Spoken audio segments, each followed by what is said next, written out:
আজি মিনাল কুদ্দুছ দা কালিলৈ আপুনি বা মই এয়া কেৱল সাংবাদিক মিনাল কুদ্দুছৰ ওপৰত আক্ৰমণ নাছিলে, এয়া সমগ্ৰ সাংবাদিক জাতিৰ ওপৰত আক্ৰমণ। সাংবাদিক সকলৰো ভোক লাগে, সাংবাদিক সকলৰো পেট আছে, সাংবাদিক সকলৰো পৰিয়াল আছে। যেতিয়া সাধাৰণ লোকসকলৰ বিপদ হয়, সেই বিপদৰ সময়ত যেতিয়া সাংবাদিক এজনক বিচৰা হয়, অতন্দ প্ৰহৰী হিচাপে সেই সময়ছোৱাত থিয় দিয়ে। কিন্তু সাংবাদিকৰ বিপদৰ সময়ত কিয় সাধাৰণ লোকসকল থিয় নিদিয়ে, সেইটো হৈছে কিন্তু আটাইতকৈ ডাঙৰ প্ৰশ্ন।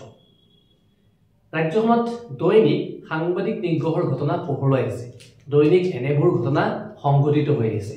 উদাহৰণস্বৰূপে কালিৰ দিনটোত প্ৰতিদিন টাইমৰ এগৰাকী জ্যেষ্ঠ সাংবাদিক মিনাল কুদ্দুছ নামৰ লোকজনক মহানগৰীৰ সিজুপাৰীত কেইজনমান ভেৰুণীয়া গুণ্ডাই আক্ৰমণ কৰিলে। তেখেতৰ ভুল এটাই আছিল, গেৰেজৰ সন্মুখত তেখেতে গাড়ীখন ৰাখিছিল, কিন্তু জনা নাছিল যে সেয়া আছিল গেৰেজ, কাৰণ চাটাৰখন বন্ধ কৰি ৰখা হৈছিল। আৰু আপোনালোক জানি আচৰিত হ'ব, সেই গেৰেজটো আছিল কংগ্ৰেছৰ এজন জ্যেষ্ঠ বিধায়ক, নামটোৱে কৈ দিছোঁ, ৰেকিবুদ্দিন আহমেদ। সেই ৰেকিবুদ্দিন আহমেদৰ গেৰেজ আছিল। তেওঁ 5 মিনিট বুলি কৈ গাড়ীখন তাতেই ৰাখি থৈ গৈছিল। তাৰপিছত যেতিয়া তেওঁ উভতি আহিছিল, তিনিটাকৈ ভেৰুণীয়া গুণ্ডাই তেখেতক উপৰ্য কৰি আক্ৰমণ কৰিছিল। সেই তিনিটা ভেৰুণীয়া গুণ্ডাৰ ভিতৰত এজন আছিল ৰেকিবুদ্দিন আহমেদৰ গাড়ী চালক, আন এটা জানিব পৰা মতে এজন হৈছে তেখেতৰ সম্পৰ্কীয়, অৰ্থাৎ ভতিজা বুলি জানিব পৰা গৈছে, আৰু আনজনৰ পৰিচয় বৰ্তমানে জানিব পৰা নাই। এজনক কালিৰ দিনটোত যেতিয়া সেই ঘটনা পোহৰলৈ আহিল, যেতিয়া হাতীগড় থানাত এজাহাৰ দিছিল গৈ, তাৰপিছতে এজনক গ্ৰেপ্তাৰ কৰা বুলি জানিব পৰা গৈছে। নাম তেখেতৰ খাইৰুল ইছলাম, আনহাতে বিকি নামৰ এজন বৰ্তমান পলাতক অৱস্থাত আছে। কালিৰ দিনটোত ঘটনাস্থলীত কি হৈছিল, তেওঁক কেনেদৰে অপমান কৰিছিল, তেওঁ কেনেকৈ আক্ৰমণ কৰিছিল, ভিডিঅ' আছে, ভিডিঅ'টো অলপমান আপোনালোকে চাই লওক। তোৰ ভুল হৈছে বুলি ক, কি দম দি গৈছে, তোৰ ভুল হৈছে বুলি ক, মিডিয়া বুলি কৈছে, তোৰ ক ভুল হৈছে বুলি ক, তই এতে ৰাখিছ, দাদাগিৰি কৰি ৰাখিছ, ক মই আপোনাক কৈ গৈছো না গাড়ীখন ৰাখিছো বুলি। আপুনি কৈছে ঠিক আছে, মই ৰাখিব নালাগিছো, এটা গাড়ী ওলাব, তই কি কৈছ, এটা গাড়ী ক'ত ওলাব, তোৰ ভুল হৈছে বুলি ক, বাইদেউৰ নাম কি ক, ভিডিঅ'টো আপোনালোকে দেখিলে কেনেকৈ মিনাল কুদ্দুছক আক্ৰমণ কৰিছে। তেওঁক কাণত ধৰিবলৈ বাধ্য কৰাই দিছিল, কাৰণ তেওঁৰ ভুল এটাই আছিল, গেৰেজৰ সন্মুখত তেওঁ গাড়ীখন ৰাখিছিল। কিন্তু সেইটো জানো ভুল হ'ব পাৰে, মানিলোঁ তেওঁ ভুল আছিল, কিন্তু আইন হাতত লোৱাটো বা মৰেল পুলিচৰ যিটো ঘটনা পোহৰলৈ আহিছে, আইন কোনো হাতত তুলিব নোৱাৰে।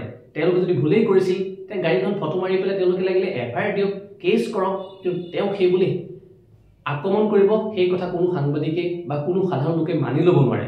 আৰু ইয়াৰ বিৰুদ্ধে বৰ্তমান সময়ত বিভিন্ন প্ৰান্তত প্ৰতিবাদ হৈছে। আমিও মুখ্যমন্ত্ৰীগৰাকী, অসমৰ DGP, তাৰ সমান্তৰালকৈ গুৱাহাটী আৰক্ষী আয়ুক্ত পাৰ্থসাৰথী মহন্তক অনুৰোধ কৰিম যে যিকেইজন দোষী কঠোৰ শাস্তি হ'ব লাগে, অতি শীঘ্ৰে গ্ৰেপ্তাৰ কৰিব লাগে, কাৰণ গোটেই ৰাজ্যখনত দৈনিক সাংবাদিক নিগ্ৰহৰ ঘটনা পোহৰলৈ আহিছে। চাওক, সাংবাদিকজনৰ কোনো ধৰণৰ যদি ভুলেই নাথাকে, ভুল নথকাকৈ তেওঁৰ ওপৰত কিহৰ কাৰণে হাত দিব, সেইটো কোনো মানি ল'ব নোৱাৰে। ইয়াৰ পূৰ্বে আপোনালোকে দেখিছিল, এজন ইছলাম নিউজৰ সাংবাদিককো গ্ৰেপ্তাৰ কৰিছিল, সেয়াও আছিল বিধায়কৰ পুত্ৰক ভিডিঅ' কৰাৰ কাৰণে, নিউজ কৰাৰ অপৰাধতে তেওঁ জেলৰ ভাত খাবলৈ বাধ্য কৰাই দিছিল। এতিয়া আকৌ এজন বিধায়কৰ গাড়ী চালকে হাত দিছে, সম্পৰ্কীয় হোৱাৰ কাৰণে এজন সাংবাদিকক হাত দিছে, সেই মানিলেও পৰা নাযায়। এইখন অসমত কোনো আইন কানুন বোলা বস্তু নাই নেকি, সকলোৱে আইন হাতত লৈ ল'ব নেকি, সেইটো কিন্তু মানি ল'ব নোৱাৰে কোনো।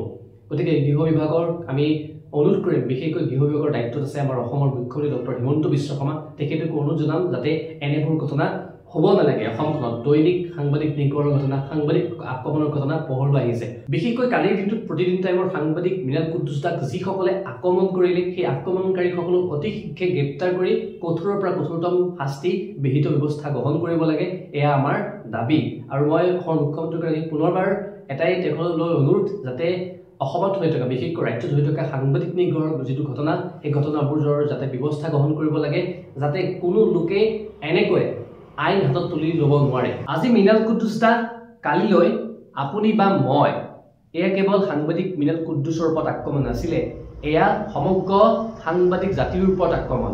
আমি ইয়াক গৰিহণা দিছোঁ, আৰু লগতে অসমৰ মুখ্যমন্ত্ৰীগৰাকীক আমি অনুৰোধ জনাম যাতে দ্বিতীয়বাৰ অসমত বা ৰাজ্যৰ কোনো প্ৰান্তত যাতে কোনো সাংবাদিক আক্ৰমণৰ বলি নহয় বা সাংবাদিক নিগ্ৰহৰ ঘটনা যাতে পোহৰলৈ নাহে, তাৰ বাবে অসমৰ মুখ্যমন্ত্ৰীগৰাকীয়ে যাতে ইয়াত বিহিত ব্যৱস্থা গ্ৰহণ কৰে, তাৰ কাৰণে তেখেতলৈ অনুৰোধ আৰু লগতে দাবী।